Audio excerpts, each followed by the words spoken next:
be honest. Like I have to go find an apartment and everything. Got But I'll be it. back. Okay. before Most of March. So when do you Last have week it? of March, I'll be back. Okay. Yeah. Got it. Last week of March. All right. I'll probably see you there hopefully early April. I'll try to go early April or Are mid-April. you here? You're in Tokyo last week? Yeah. Yeah. That's yep. Well, Awesome. Are you here next week? Yep. Okay. All right.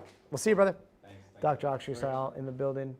All right. Here we go. That was about 3.5, Cody. 3.5. Okay, perfect. Remember, no spamming. Yes, that's right. SML. No spamming. Please. Position B. Open. Position B. We're going into the open. Stay tuned. Let's see here. All right. Give me 2 seconds. Let me fire this bad boy up. Hello, everybody. How is it going? We got some people on YouTube, it looks like. What time is it? 4:47. Here we go. Fire up the slackety slack. Can't say nothing about the drones. Push back. Closer, right? Yeah. Let's move it closer to the wall. It's not quite close enough. If you just back up some more, that should be fine, and I'll tell you when.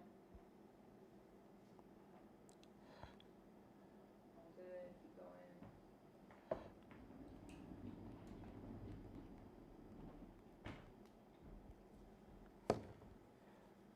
Okay, that's probably where it'll about max out. If you want to. Sorry, what was that? Thank you.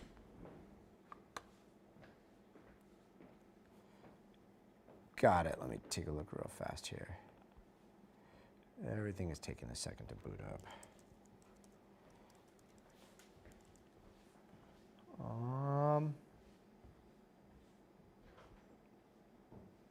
Gosh, this is taking forever. Okay. Give me 2 seconds, Todd. It's still loading here. Yeah, let's see. Actually, it just popped up here. Just open. There we go. Shooting the open. And are we in here? Yeah. Cool. Oh, just B. And then let's see. Start the show. To start the show, he'll be B to G. Okay.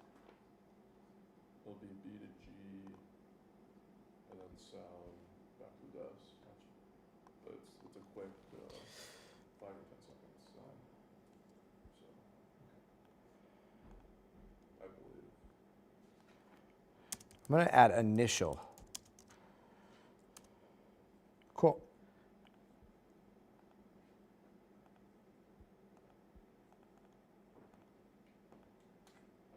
And was it federal? I mean, and was it ICE?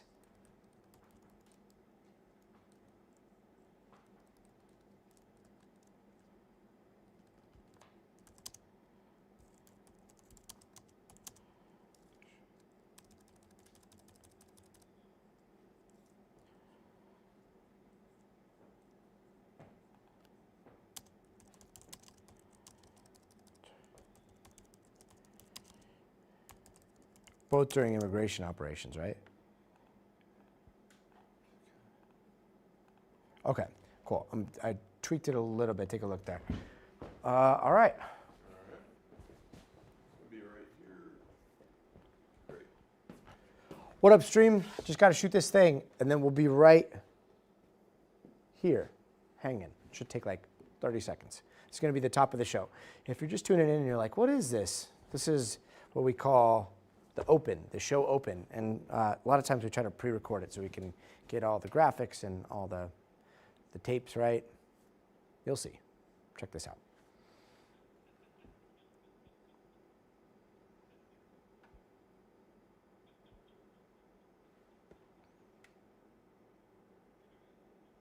Stand by. Stand by. Here we go. 4, 3. Hey guys, it's Scotty Schwartz, and tonight the war in Iran rages on, with the United States and Israel continuing their around-the-clock strikes against the Iranian regime. Tonight, the possibility of more countries being dragged into the fighting, all as Iran continues to launch drone and missile strikes at targets all around the Middle East. Factoring into this new era of warfare, the asymmetry of expensive, high-tech United States weaponry versus cheap attack drones made by the tens of thousands. We're going to talk to an expert on how long Iran can hold on. Plus, DHS Secretary Kristi Noem was back in the hot seat on the Hill today, facing questions about her initial reaction to the killing of 2 Americans in Minnesota during immigration operations. Starting over? All good. Okay.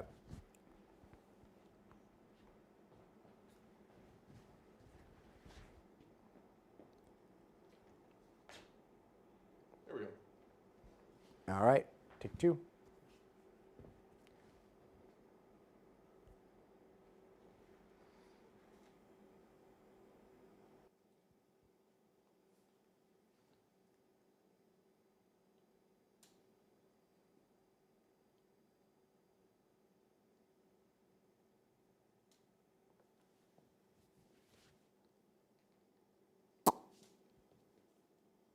All right. Good observation, SML.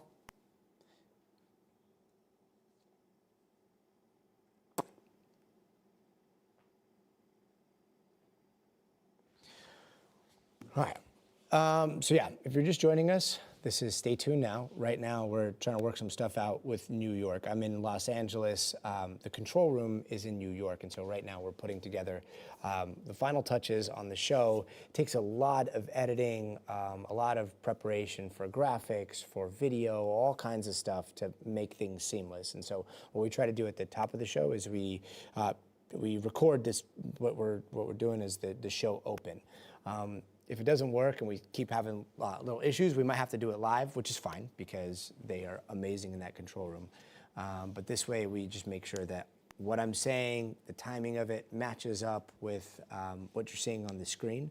We do these nightly. Neo 7814. Hopefully this is your first time tuning in. All right, to be continued. We're good. We're all set. Here we go.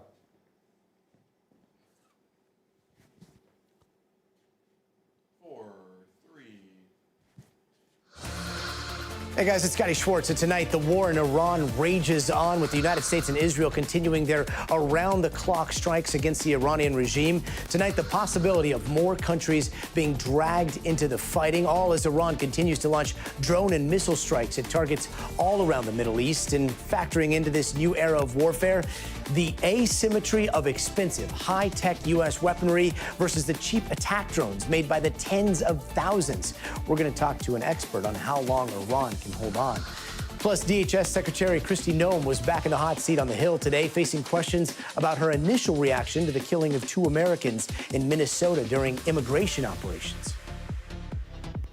Were Renee Good and Alex Preddy domestic terrorists? Congressman, what happened in Minnesota in those 2 incidents was an absolute tragedy. Were they domestic terrorists, as you said to the country? Then we're going to tell you how a plane in Phoenix trying to make it back to the airport ended up on that house instead.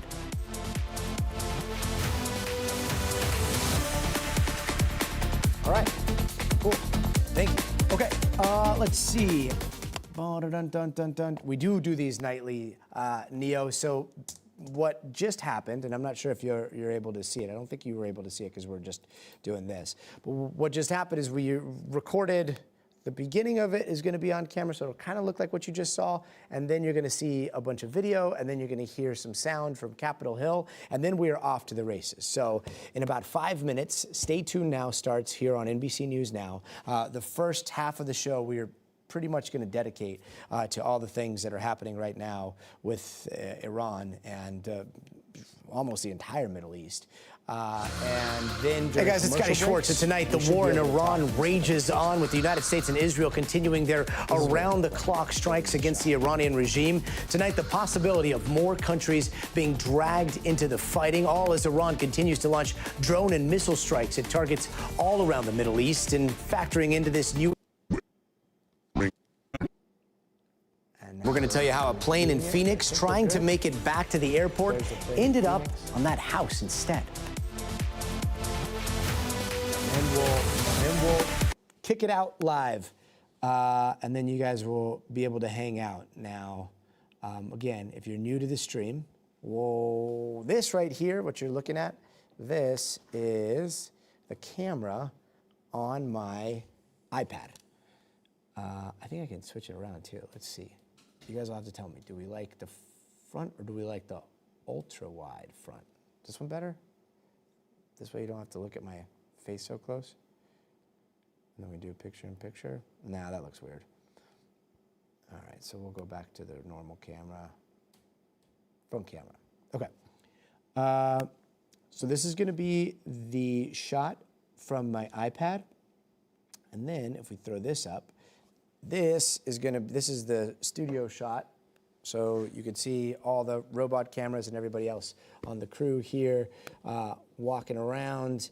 And then usually above me, we've got Lisa Crivelli, but she's out sick, unfortunately. We can't wait till she is back with us. I saw that, Tina. The White House posted Call of Duty footage on TikTok. They posted like an airstrike call-in on Call of Duty, and then they super cut in some actual footage of the war, which is a choice that they made. So, yeah. Ultra wide is better, BLS. Yeah, I wouldn't want to see my face up close either. But when we go picture in picture, I think it's going to be weird for the whole stream. You'll see what I'm talking about in a bit. Let's see. Yeah, choice. Sure.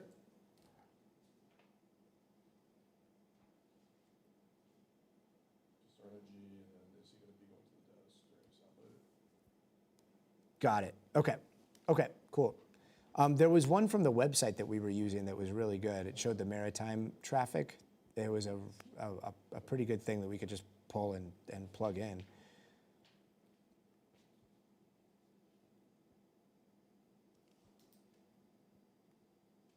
All right, let's see. Hi from Canada. What's up? Jay Friedman, Teresa Grubb. I'm saying this video because I need to save it because I know it's 6:53 here in, Missouri. Hey, nice. I don't know if we've had people weigh in from Missouri before. 1 minute till. 1 minute out. Okay, 1 minute out. We're going to be starting with Iran. So we've got Danielle Hamemdjian. She is in Beirut. She's been doing some incredible reporting, and Lebanon borders Israel. IDF is now pushing into Lebanon, which is dragging another country into the war, and also there's fighting with Hezbollah, a proxy of Iran. So a lot to talk about there. Yeah, let's see. I'll just keep this up for a second here. 20 to sound. Tina, didn't you work on Call of Duty? And then we're starting here, right? G. G, okay. 20 to sound. All right, 5 seconds. Here we go. I'm putting you in picture in picture. Hey guys, it's Scotty Schwartz, and tonight the war in Iran rages on, with the United States and Israel continuing their around-the-clock strikes against the Iranian regime. Tonight, the possibility of more countries being dragged into the fighting, all as Iran continues to launch drone and missile strikes at targets all around the Middle East. And factoring into this new era of warfare, the asymmetry of expensive, high-tech U.S. weaponry versus the cheap attack drones made by the tens of thousands. We're going to talk to an expert on how long Iran can hold on. Plus, DHS Secretary Kristi Noem was back in the hot seat on the Hill today, facing questions about her initial reaction to the killing of 2 Americans in Minnesota during immigration operations. Were Renee Good and Alex Preddy domestic terrorists? Congressman, what happened in Minnesota in those 2 incidents was an absolute tragedy. Were they domestic terrorists, as you said to the country? Then we're going to tell you how a plane in Phoenix trying to make it back to the airport ended up on that house instead.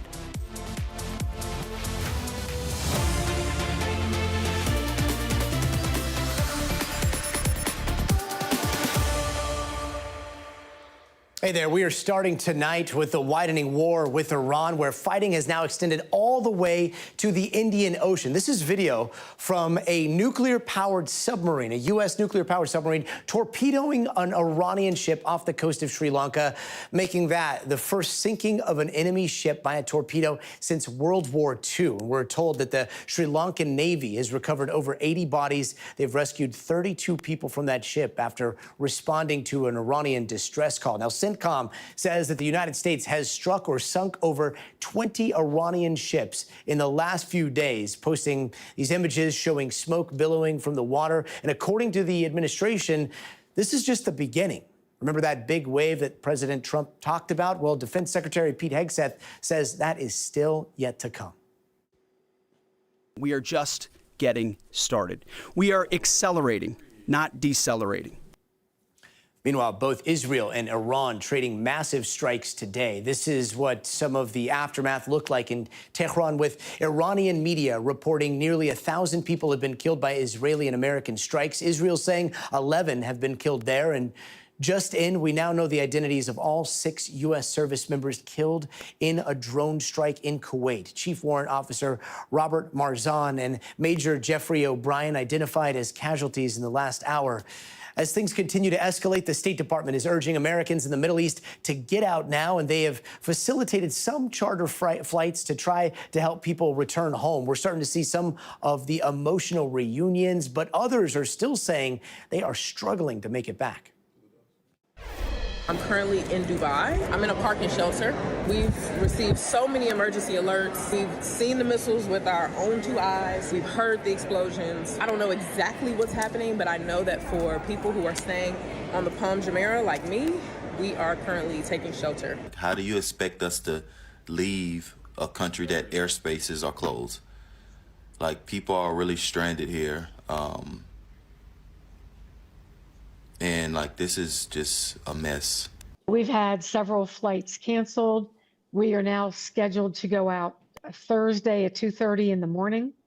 And you know, we don't know if it's going to happen or not. Trump, thanks again for nothing. You get out of America and you still are affected by his foolery. And tonight we start with NBC's Danielle Hamamdjian, who is in Beirut, Lebanon. Danielle, we're following these reports of Israeli forces, ground forces now pushing into Lebanon, fighting with Hezbollah. What are the ramifications of that? Yeah, good evening from Beirut, Gadi. Well, the ramifications, the immediate ramification is a mass evacuation order in place for the residents of southern Lebanon. This is going to impact tens of thousands of people who have been told they have to move north. We heard from Hezbollah earlier this evening. They say they are now engaging in direct combat with Israeli troops. This would mark the first time this happened since the ceasefire was in place back in November 2024.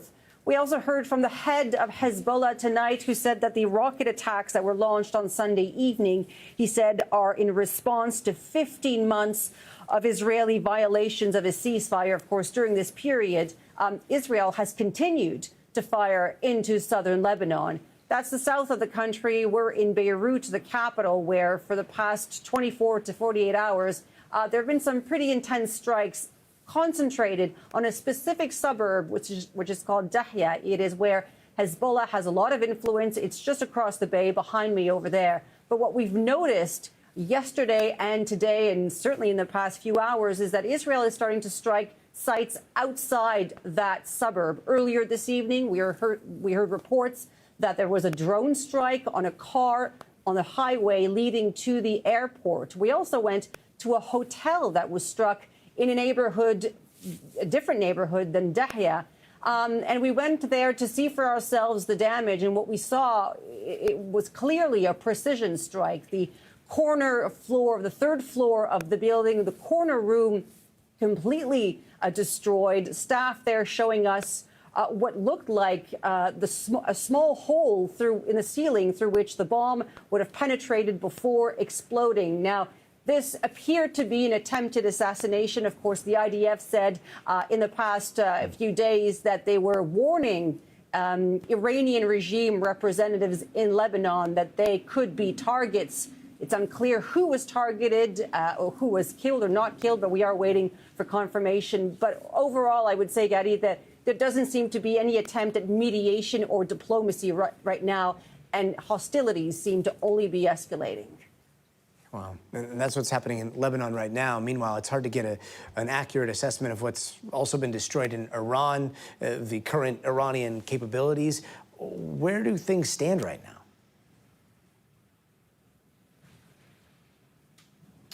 Yeah, it's hard exactly to know without being on the ground. The U.S. military putting out a map today. I think we're going to show you on the screen there. It shows the extent of what the U.S. says are the of American and Israeli strikes. It covers about a third of the country. That looks like it's the impact zone in the country. Now, U.S. Central Command saying, as you mentioned before, that in the past 5 days they have struck or sunk 20 Iranian ships. That came out after the announcement that Iranian warship was torpedoed by a U.S. submarine. It happened in international waters and in the Indian Ocean. The distress signal heard by Sri Lanka, which then say they recovered 87 bodies, were able to save 32 people. More to come on that. They've also said that since Saturday, U.S. forces reduced Iranian regime drone launches by 73% and missile launches by 86%. That's a significant drop, and possibly coinciding with the fact that we are starting to see airspace reopening in certain parts of the Middle East. Yeah, significant for sure. All of this as mourning ceremonies for the slaying Supreme Leader Ayatollah Khamenei, they've been delayed. Also, there was that massive strike on what was supposed to be a meeting to determine Khamenei's successor, right? So what's the latest on that front? Do they have a current leader of Iran? Well, the answer is no, but I'll just quickly touch on the funeral that was expected to begin tonight. This was supposed to be a 3-day funeral in a grand mosque in Tehran. His body was meant to be lying in state for crowds of mourners to pay their respects. This has been indefinitely delayed. Until when, we don't know. We're also waiting for news on his replacement. And yes, you're right, what's called the Assembly of Experts. That's the building where all the 88 members of this assembly were meant to elect a new supreme leader. That building has been struck by Israeli forces. Iran says that a new leader will be selected soon. When? Again, that's an open question. We don't know. But we are certainly following reports that Khamenei's son is now a front runner, possibly an attempt to show that they are not giving in to any U.S. pressure, to show continuity. The Israeli defense minister is saying this today, that the next leader would be a target of assassination. Gadi, back to you. Yeah. Danielle Hamamdjian out there in Beirut. Thank you so much, Danielle. And as we mentioned, the Trump administration today said that they are working to get thousands of Americans stranded in the region out. And with drone attacks crippling commercial air travel, they might start using military planes. NBC's Keir Simmons has more from Dubai. Travelers across the region terrified by moments like this. Video obtained by NBC News today. A Dubai golf course, then a killer drone cruising overhead Sunday. After drones and missile attacks shut down airspace and led to tens of thousands of flight cancellations across the region. Today, the White House insisting it is working to get Americans home, saying they are chartering flights free of charge and opening up seats on military planes. The Trump administration will not rest until every American is home safely. Cody Green, desperate to get back to Tampa from Dubai. He says packing for a flight feels like Groundhog Day. I've done this a few times already. Headed to the airport, only to find his flight cancelled. It's my son's first birthday today, and the party is on Sunday. I told my wife I would be home in time. I promised her. So tonight, he went back again. All right, we're here, Dubai International Airport. It's a little crazy. A lot of people. Making his way through the crowded airport. Well, we made it through. Security and customs was a total zeros, but that's A-okay, because we're heading home. Green says he tried to get government help. I feel betrayed and left out to dry by my own government, who started this whole thing without any plan in place to get their own people out. Lisa Thompson and her young children, who says she's heard drones over her house in Dubai. Really intense. Says the hotline Secretary Rubio told people to call for help was disappointing. To be honest, the information that we've received from the U.S. has been pretty poor. The White House says it has now fixed the hotline. Keir Simmons, thank you so much. Now let's bring in Colonel Steve Warren, an NBC News military analyst. Colonel, great to see you. In another expansion, we've seen this touch both NATO and Turkey now, when NATO defenses shot down this Iranian missile that was headed for Turkey. Now, I know Article 5 of NATO is pretty much a very stark red line, but an intercept versus an attack on a member country's soil, like how big of a difference is that? Yeah, it's a big deal, first of all. The fact that the Iranians have now attacked a NATO member directly, attempted to attack them on their own home territory. Certainly, the United States of America is a NATO member. We are engaged in combat with Iran right now, and that hasn't triggered Article 5. So it's really something for the lawyers and the politicians to work out. The bottom line, however, is that Iran has made a decision to try to bring other nations into this conflict. Their strategy is often hard to determine, but we think most likely what Iran wants to do is convince these other nations to pressure the U.S. to stop the pain. Interesting. Meanwhile, Lebanon, we were just talking about the IDF pushing into that country, going after Hezbollah, the proxy. In Iraq, there's talk about whether Kurds could start pushing into Iran. Could we see some of these neighboring countries imminently joining into this conflict fully committed? You know, as sometimes a wildfire continues to spread often out of control, we're beginning to see some of that now. We'll start with in Lebanon with Hezbollah. Hezbollah, I almost think of them as really just a weapon inside of Iran's arsenal, and so Hezbollah now beginning to pressure Israel from the north. This diverts attention and resources that the Israelis could have committed to Iran. Now they have to divert it and commit it to the fight in southern Lebanon. Similar in some ways, we're seeing the Americans now begin to work with the Kurds to potentially arm them, and to essentially what that would do is open up a second front on Iran's flank that they now have to deal with. Pardon my ignorance here, but how far could the Kurds push into Iran from Iraq? I mean, so much of the regime change that people have been talking about, that would happen in Tehran. It seems like that's pretty far from the border. It's very far. The Kurds will not help to topple the Iranian regime. They won't do that. They won't push that far in. The Kurds have sort of a historic homeland that spreads. It's Turkey, it's Iran, it's a little bit of Syria, and it's some of Iran. So that's what the Kurds are focused on. So they won't be able to trigger a regime change. And frankly, I don't believe they'd be interested in that. What they want is their homeland. But what this does is it creates another set of problems that the Iranians have to decide whether or not they want to deal with it. Yeah, and speaking of problems, I mean, we're now seeing in Europe, French President Macron said that France is sending its aircraft carrier to the Mediterranean. We've seen Greek warships arriving in Cyprus to bolster their defenses after it looked like Cyprus was targeted. I do have to ask, what is the strategy and what is the upside for Iran wildly swinging at so many countries? Yeah, that's I think the most important question anyone's asked, right? And frankly, it's really the only punch they have to throw. The Iranian regime understands that they now face extinction.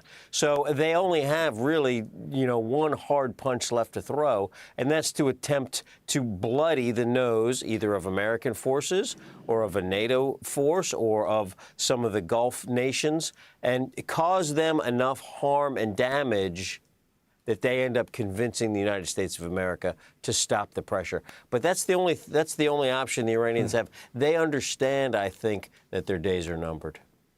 Yeah, meanwhile, there was some news that really caught my attention a little bit earlier. It was that the United States apparently using some like B-52s.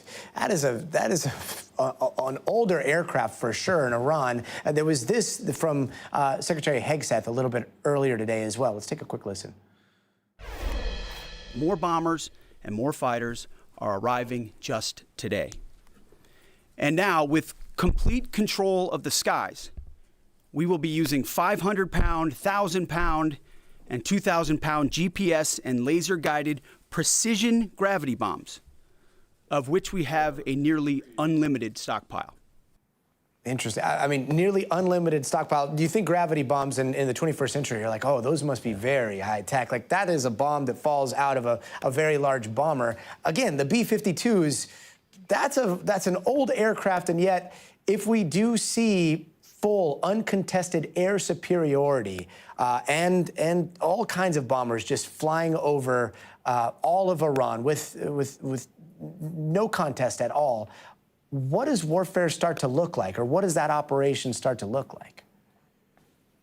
Yeah, they'll darken the skies with American air power. So these B-52s, they're old aircraft, but they remain real workhorses in the American ability to strike, bomb other nations. And so as we've now, but the thing about the B-52, it's not stealthy like a B-2, or it's not super high tech like a B-1. It's a Clydesdale. It's a workhorse. But boy, it carries a lot of bombs. So now that we've used our long-range weapons, our ultra-high-tech stealth capabilities to take down, to reduce, to destroy all of the Iranian air defense capabilities, we have what you heard earlier the Secretary referred to as uncontested air dominance. So we can fly around Iranian airspace as much as you want. So now we can bring these big,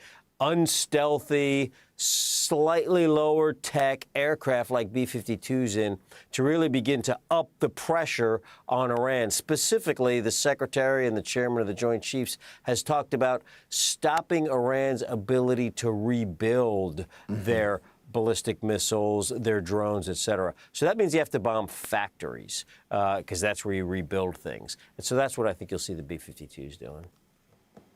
Colonel Steve Warren, really appreciate your insight. Thank you so much. I also want to bring in Ken Pollock. He is the VP for Policy at the Middle East Institute. Ken, thanks so much for being with us again tonight. Let's take a quick listen to what Kane was talking about a little bit earlier. Take a listen to this.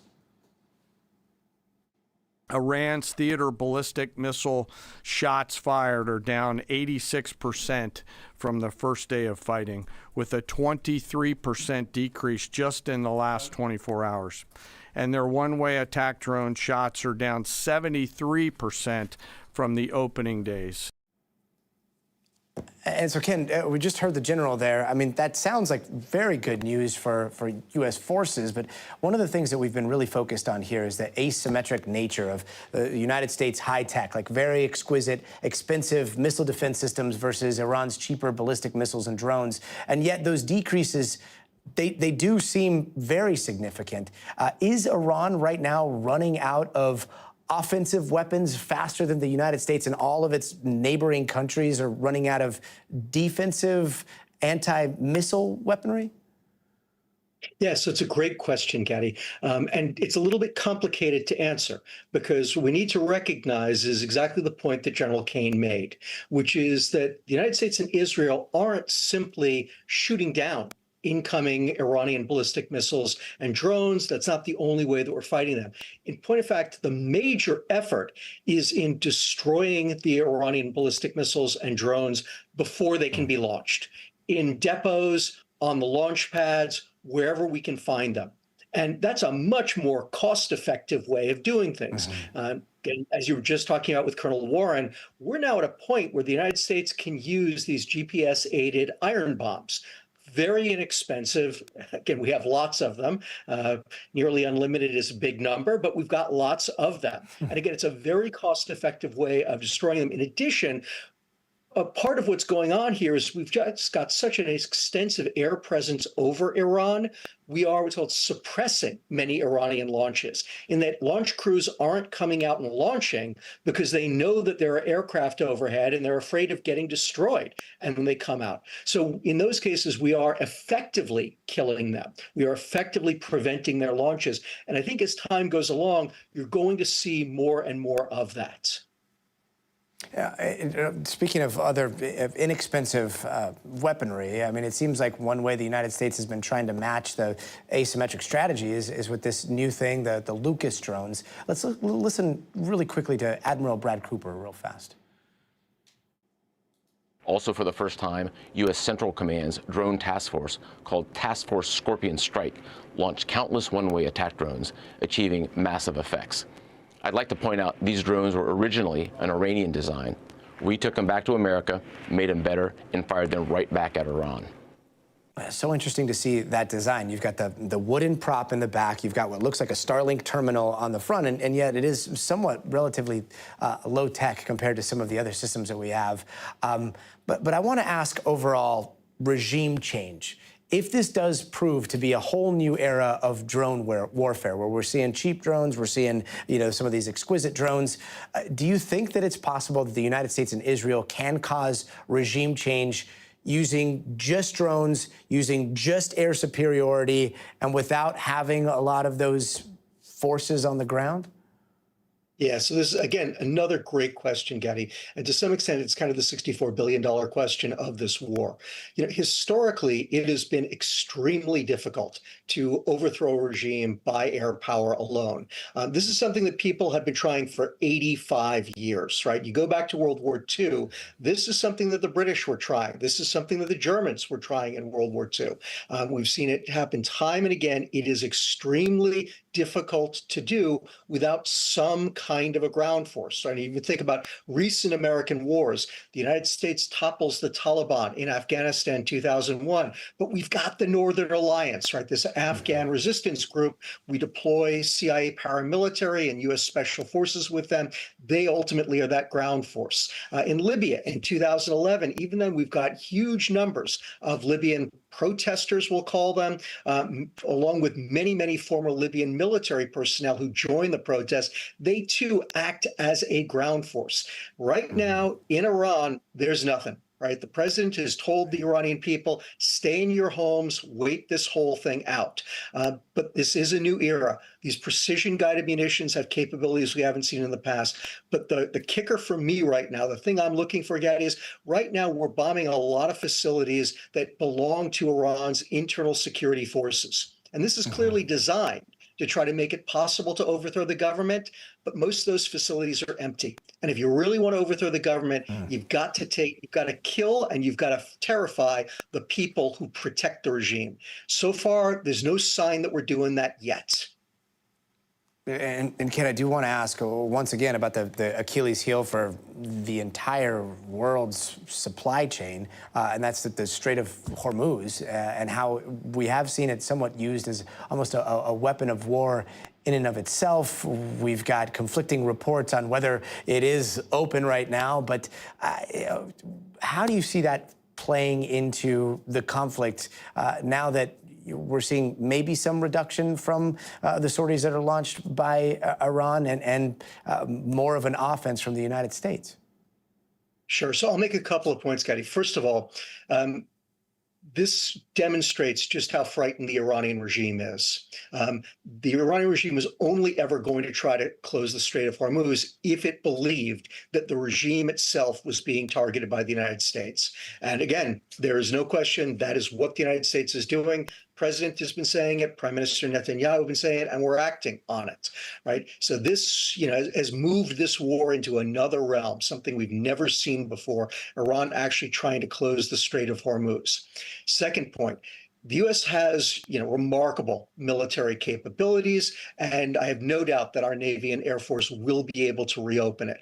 The real question mark, though, is how fast the president wants to proceed and how much risk he's willing to accept.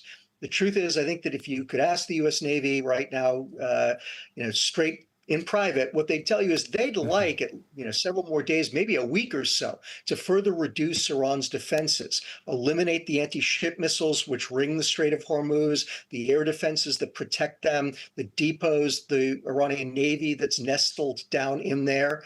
That would be much better, much easier, make it much easier for U.S. Navy ships to move into the Strait, escort tankers, also clear the mines that the Iranians may ultimately lay. But if the president tells them to move ahead, under air cover, we will send destroyers in there, and those destroyers are remarkably capable, but they will be in a real gunfight with Iran's defenses. Yeah, I mean, just where that gets closest, it's, I think, only 20 miles. Kim Polak, your insight into all of this is so invaluable. Thank you so much for joining us. And as the conflict with Iran continues today, the Senate voting down on a bid to prevent President Trump from ordering further strikes on Iran. Both Democrats and Republicans essentially voting on party lines, with Senator John Fetterman being the only Democrat to vote against the measure and Senator Rand Paul the only Republican to vote in support of it. All of this as the House is set now to vote tomorrow on a similar war powers resolution. Our Julie Sirkin tells us more. Gotti, by a 47-53 vote, Senate Republicans and one Democrat, Senator John Fetterman, blocked a war powers resolution that was bipartisan in nature. It came from Senator Tim Kaine of Virginia and Senator Rand Paul of Kentucky, who ended up supporting it. What this would have done is restrain the administration's future military actions in Iran. Republicans so far are in lockstep pretty much with the administration, saying we're just on day 5 of these operations. They're calling them limited. They're saying no boots are on the ground at this point. But lawmakers that I'm talking to who were in classified briefings with administration officials, mostly Democrats, but some Republicans, are raising concerns about how long this operation, this war, will last. Will there eventually be the risk of U.S. boots on the ground? That is going to be a political headache for this president, who campaigned on no new wars, on no troops, American troops on the ground in foreign countries. That is going to be something he has to defend. So far, Republicans are willing to give him cover for it, but I think the more interesting question is going to be if and when the White House eventually sends a request to Congress asking for more money, funding to fund their operation in Iran. That is the power of the purse that members of Congress have. It's going to be notable to see Democrats potentially pushing back in that moment, and whether some Republicans will too, because again, there are conservatives in this building who don't want the president to spend additional money on these wars, who don't want troops to go overseas, especially months away from a consequential midterm election. So the president has a lot to defend here, but so far, Gotti, with this vote on this war powers resolution, we see Republicans standing firm in his corner. Interesting. That's what lawmakers are thinking right now. Meanwhile, NBC News is out with some new polling on how much support there is for the war with Iran among registered voters, with the majority disapproving of the president's handling of the situation so far. NBC's Shaquille Brewster breaks that down.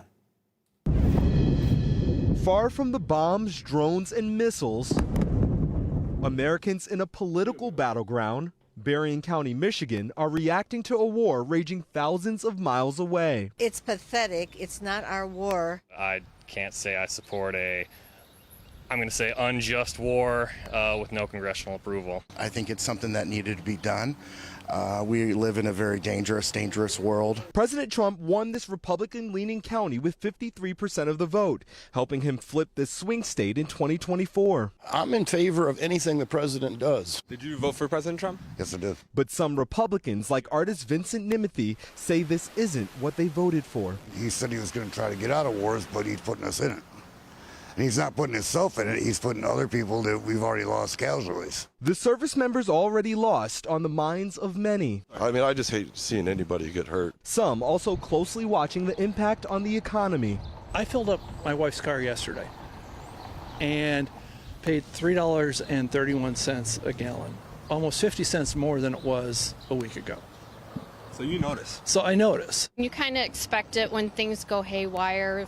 You know, it's a roller coaster. Things go up and down. And with the midterm primaries already underway in parts of the country, the war's impact in this battleground state and others is still being determined. You flipped your vote on Donald Trump. You're a middle-of-the-road Republican. How does what you're seeing in Iran impact what you do this November? Those that most match what I'm hearing out of Washington and out of Trump are the people that I will not vote for.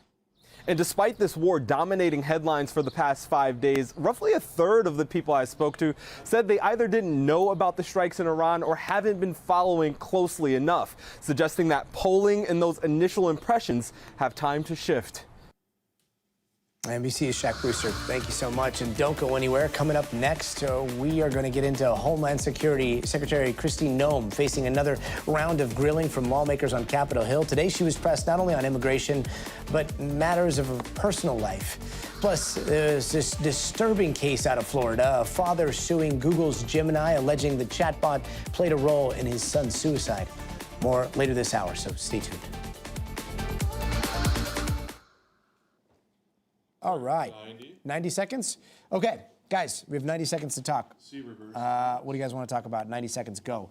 Filled up for $2.41 a gallon? That seems really, I'm in California, so that seems crazy cheap, and I would totally fill up for $2.41 a gallon. That's like a dream. Let's see. No,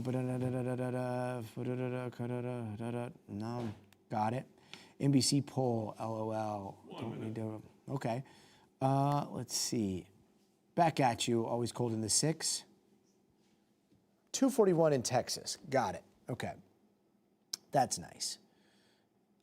All right, so Mimi 48. Shoot, just went away there. But I think Mimi 48. We're going to get into what this lawsuit alleges. It is pretty disturbing. I mean, we've covered a OpenAI ChatGPT version of this. Now we're seeing it from Google Gemini. So a lot of similarities. We're going to have a legal analyst talking about that in just a bit. About 520, 530 where we are. 495 in California. That sounds pretty great too. Okay. 10 seconds. Here we go. 5, 4, 3. Hey, welcome back. Here's some of the headlines that we are watching tonight. Questions over Jeffrey Epstein continue on Capitol Hill, and House lawmakers have voted to subpoena Attorney General Pam Bondi to testify before the Oversight Committee over how the Justice Department handled the release of the Epstein files. Now, the 24-19 vote included 5 Republicans joining all Democratic members of the committee. The Justice Department has not yet commented on the subpoena. The U.S. and Ecuador are teaming up in a joint military operation to fight drug trafficking in Ecuador. According to the United States Southern Command's X account, the mission targets violent designated terrorist organizations. Both countries are calling this operation a new phase against narco-terrorism. And Elon Musk was on the witness stand today in a federal shareholder trial in San Francisco, where he's accused of making false and misleading statements that drove Twitter's stock price down before buying the company for $44 billion. Some shareholders say his comments cost them millions. And Lou Holtz, the Hall of Fame coach best known for guiding Notre Dame to the 1988 national championship, has passed away at the age of 89. Holtz was one of football's most iconic coaches. He won nearly 250 games over his decades-long career. And there has been a recall alert. Trader Joe's is recalling more than 36 million pounds of frozen food because they say it might contain glass. Now, the company says that includes frozen packages of vegetable fried rice, chicken shumai, and Japanese-style fried rice and chicken fried rice. If you've got any of those products, Trader Joe's says you can either throw them out or return them to any Trader Joe's for a full refund. And turning now to Capitol Hill, where Homeland Security Secretary Kristi Noem sat in the hot seat for the second day in a row. She's been testifying for the first time since immigration officers shot and killed Renee Good and Alex Preddy in Minnesota. Now, earlier, she was asked about her accusations that she made about them after their killings. Were Renee Good and Alex Preddy domestic terrorists? As you know, there's ongoing investigations that are being led by the FBI. Oh, but you didn't wait for the investigation, did you? You didn't wait for the evidence. You proclaimed that they were domestic terrorists at the time. Why did you do that? And you didn't wait to attack our law enforcement. Why did you do that? We're going into a dangerous situation. Why did you call them domestic terrorists? Because our ICE officers and our HSI officers that day risked their lives to protect that scene. Noem was also grilled on allegations of an affair with a close advisor and the department's $200 million ad campaign that features her as she faces mounting pressure from both parties. NBC's Ryan Nobles has more. Tonight, embattled Homeland Security Secretary Kristi Noem confronted over allegations she's having a sexual relationship with former Trump campaign manager Corey Lewandowski, who serves as an unconfirmed special governmental employee. Have you had sexual relations with Corey Lewandowski? Mr. Chairman, I am shocked that we're going down and peddling tabloid garbage in this committee. Noem offended by the question, but never directly answering it. I really think you need to say the word no into the record so that you can clear that up. I think the ridiculousness of this and the tabloids that you are quoting and referencing are insane. And this has been something that I've refuted for years, and I continue to do that. Noem also forced to defend the department's $200 million ad campaign with the secretary as the star. You budgeted an astonishing $220 million for media consultant contracts so you can star in self-promoting photo shoots and lavish ad campaigns. The secretary also cornered on NBC News' reporting over her seeking approval for the purchase of a $70 million luxury jet with taxpayer funds. The DHS says the plane was intended to save taxpayer money. Wouldn't it have been cheaper just to buy a deportation plane in the first place? Democrats accusing her of steering more than $140 million to a marketing company with a tie to her political apparatus, something Noem defended. Was it all done correctly? 14 billion impressions from that marketing campaign. Sure. It was money spent in this country and in 8 different countries that illegal migration was coming from. Madam Secretary, overwhelmingly effective. We all $39 understand the argument that you've made. All right, Nobles, thank you so much. And it was the road to the midterms as last night Texas, North Carolina, and Arkansas held their primaries. A high-profile Democratic Senate battle in Texas between Jasmine Crockett and James Tallarico took center stage, ending with defeat for Crockett.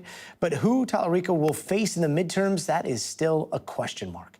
NBC's Melanie Zanona has more. The dramatic Republican primary in Texas is not quite over, but President Donald Trump hoping to bring the bitter and expensive ordeal to an end. With incumbent Senator John Cornyn now facing Texas Attorney General Ken Paxton in a May runoff, GOP leaders warning President Trump that scandal-plagued Paxton could cost them the seat. I've spoken with the president already today about Texas. I hope the president will endorse John Cornyn. President Trump said Wednesday he'll be endorsing someone soon and asked the other candidate to immediately drop out of the race. I refuse to allow a flawed, self-centered, and shameless candidate like Ken Paxton risk everything we've worked so hard to build. For too long, John Cornyn has turned his back on us. All while Democrats selected State Rep James Tallarico over Congresswoman Jasmine Crockett. Tallarico has leaned on his Christian faith and pointed to his electability, highlighting the record-breaking voter turnout in the state. In the House, a tough night for incumbents. Dan Crenshaw, a war hero and the only House Republican without a Trump endorsement, lost. And Republican Congressman Tony Gonzalez now heading to a runoff amid allegations he had an affair with a staffer who died by suicide. The House Ethics Committee announcing today it's investigating. And tonight, Gonzalez admitting to the affair for the first time. I made a mistake, and I had a lapse in judgment, and there was a lack of faith. And I take full responsibility for those actions. Before the primary, sources told NBC News that President Trump was likely to endorse Cornyn as long as he kept the race close, which he did. Melanie Zanona, thank you so much. And coming up, a dramatic scene after a small plane crashed into a home in Phoenix. What we're learning about what happened there.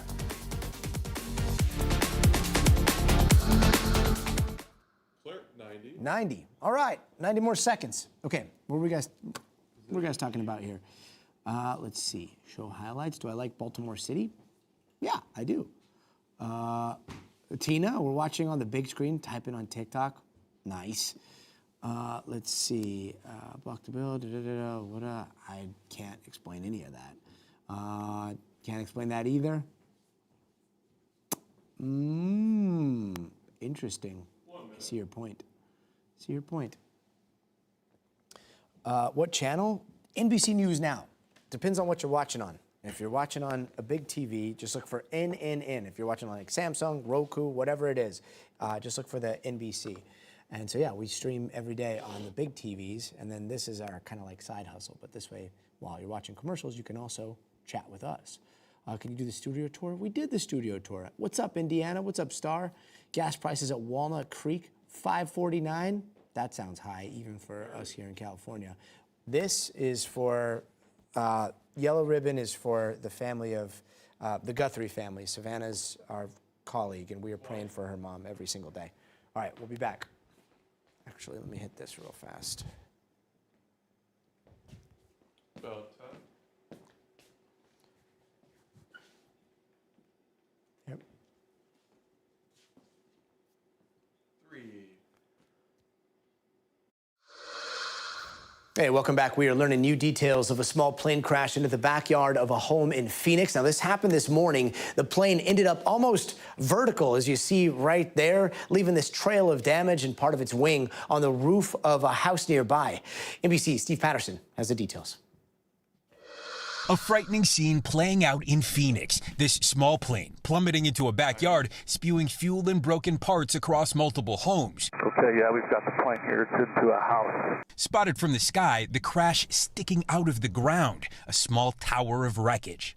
And you can see the path of that crash from the street. Take a look, the plane clipping one roof before crashing right into the yard next door, and part of the wing still up there. According to the fire department, the plane hit a baby's room. Fortunately, the child wasn't there at the time. Inside the plane, a student and instructor. Authorities say they were alert and taken to the hospital. A third person inside one of the homes hit, also hospitalized. Authorities say the plane had taken off a few miles away from nearby Deer Valley Airport before experiencing a mechanical problem. I just darted over. Michael Hammonds lives across the street and immediately ran over to help those trapped. Both of the pilots managed to get out of the wreckage. They were walking, but they were, disoriented. Authorities say the 3 injured remain in stable condition, sighs of relief for a fated free fall that could have ended a lot worse.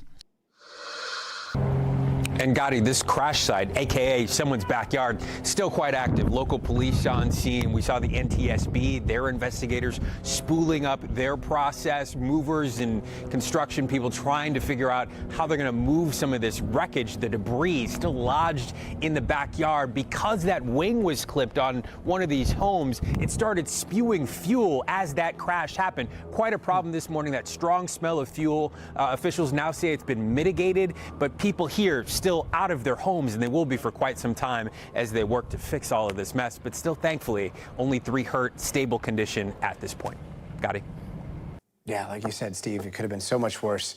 Steve Patterson, thank you so much. And still to come, is AI slop taking over your feeds? Well, some of it is pretty easy to spot, right? But others, they are looking very realistic these days. We're going to tell you how you can tell the difference between real and fake.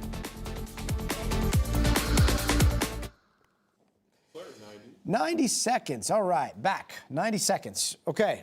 So how good are you guys at spotting the difference between AI slop and not AI slop? I got to say, I am having more and more trouble every single day. Things are getting real freaking crazy. All right. 1 minute. Todd, we're good on time?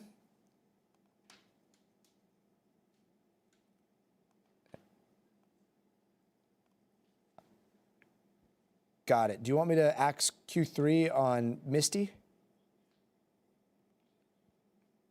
Okay. I think I'm just going to axe it anyway, just because I don't want to add even more. All right. Don't say how, then AI will just fix it. Yeah. Depends on what you do, but maybe. Let's see.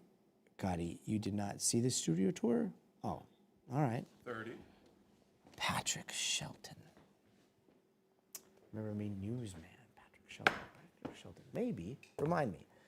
Was he live? 20. Dun, dun, dun, dun, dun. Yohaney, he's my boy, so he always leaves Look Lives. Back at you, Patrick. 10.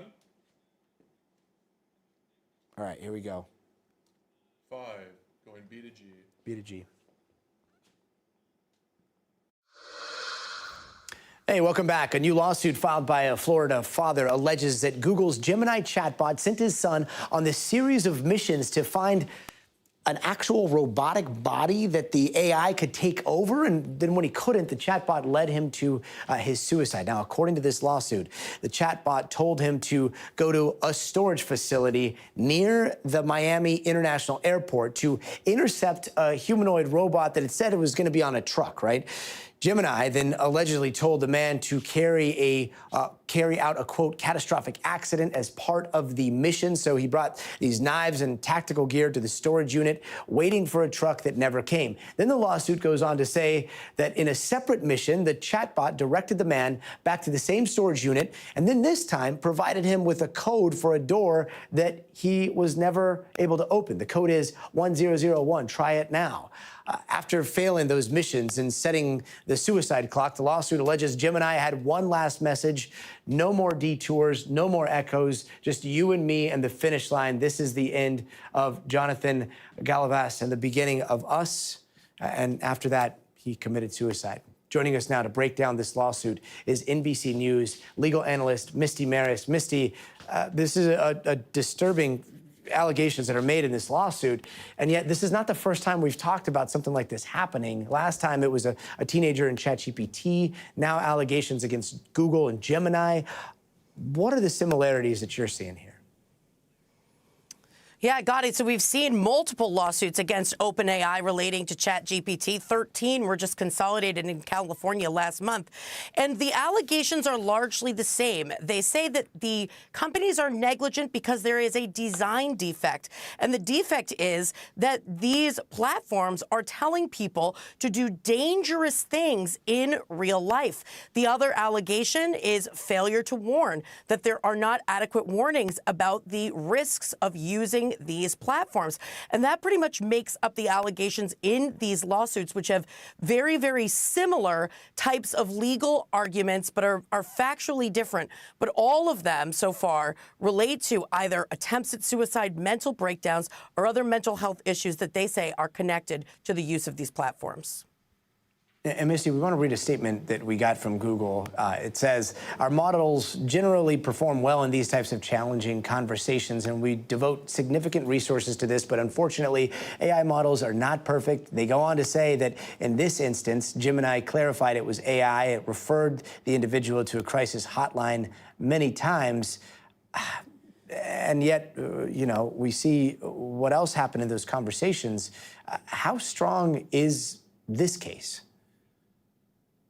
So this case is in the very, very beginning. The complaint was just filed. Lawsuit just started. But Gotti, when you look at some of the allegations in this case, you know, 2,000 pages of these escalating, basically, demands by this application, it really seems to be that the plaintiffs are going to get this over the net and the lawsuit will survive and will go through all of discovery and possibly to trial. And you can see where the defense is going to go. It's going to be all about the safety parameters that are in place with the use of these platforms.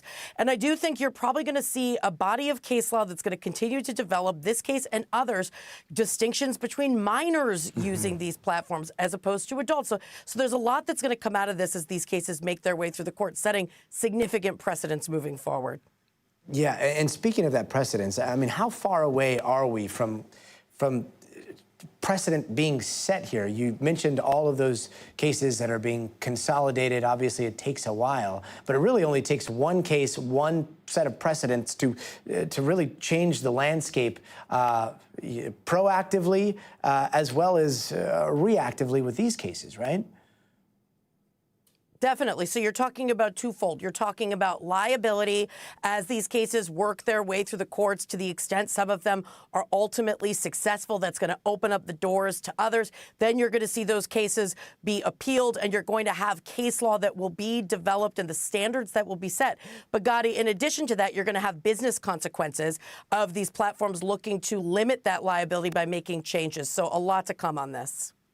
Yeah, Misty Maris, always appreciate your insight. Thank you so much. And if you or someone you know is struggling, you can always call or text 988 or visit 988lifeline.org. That is a national suicide prevention lifeline. And if you keep asking yourself if this something looks right or something looks wrong, when you're wondering if it's AI, when you're scrolling online, you are not the only one. There are ways to spot deep fakes, apparently. Our Vicky Nguyen has some tips on how you can tell the difference. Really, midnight solos again? Come on, Gus, people are sleeping. Has your social media feed started to look a little off? Tell me I'm not hallucinating right now. Fake celebrity endorsements, news reports, doorbell camera footage, and more that all look real at first swipe, but have a certain eeriness. Or maybe you've seen videos that are a bit more overtly fake. Yep, it's really me, Bigfoot. Like the many clips of animals doing seemingly impossible things. These videos, generated by AI tools from Meta, Google, OpenAI, and more, are spreading on Instagram, Facebook, TikTok, and X at a rapid pace. Every other scroll, it is some AI-generated, influencer. Dubbed AI slop, some of these clips are meant to make us laugh, like Marilyn Monroe here, while others are out to spread misinformation in a world already struggling with claims of fake news. You will be fooled by an AI photo this week, and you probably already have been and you didn't know it. We have not come to terms with what this means for society. Celebrities like Keanu Reeves having to grapple with AI deepfakes. How disconcerting is that for you? Well, I mean, it's not a lot of fun. Even Al has been the target of AI videos trying to dupe shoppers. Reversing my hypertension in just 3 months. I don't have hypertension. It can be easy to spot the more outlandish AI clips, but what about something more believable, like a dog cuddling up to a baby, a grandma dancing at a barbecue, or a harrowing body cam video? I got you. Pull your leg, pull your leg. Even AI fakes designed to make you looks like feel something good, we've covered to in the tug on your past. heartstrings. These videos are turning feeds into a mix of real-life content and computer-made footage, and some users are tired of it. I don't know what the solution is, but this technology should never have existed in the first place. So how can the average social media user separate fact from fiction? So we're going to show you what is out there, what's fake. The team at Corridor Digital, a production studio with more than 7 million subscribers on YouTube, put some special people to the test. So we've got all of our moms on a call here. Can we teach them to spot fake AI videos? Corridor co-founder Nico Puringer and his team took an analytical approach to distinguish real from fake. Their video has more than 2.3 million views. Now you have to start looking at other clues in the shots. What about the cars? What about the people? See, there's people going to the right, and then they're gone. You're right, you clocked it 100% as fake. Good job, It turns out Mom. there is hope for us. We just need to know what to look out for. From now on, just because it looks real no longer means it is real. Thanks for watching. Peace. Vicky Nguyen, NBC News. Aw, that's taking care of your mama. Vicky Nguyen, thank you so much. And coming up, what a new study is revealing about the link between GLP-1 weight loss drugs and curbing addictions. But first, you got to see this. There's this body cam video out that shows the moment officers pulled a man away from a burning car after a crash in Florida. I'm dragging him. We're dragging him, Blaine. Just keep pulling in there. That is a real video of a hero saving a man. Police say the driver was able to move after he was thrown from the car, or was not able to move after he was thrown from that car, so they dragged him by the legs to safety. We'll be right back.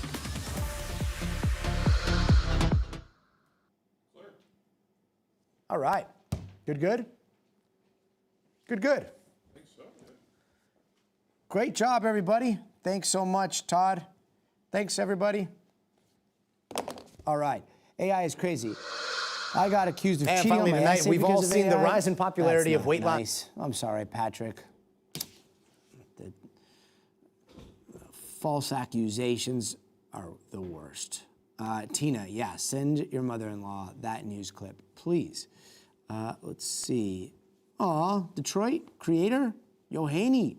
Hi, I recognize that name. How are you?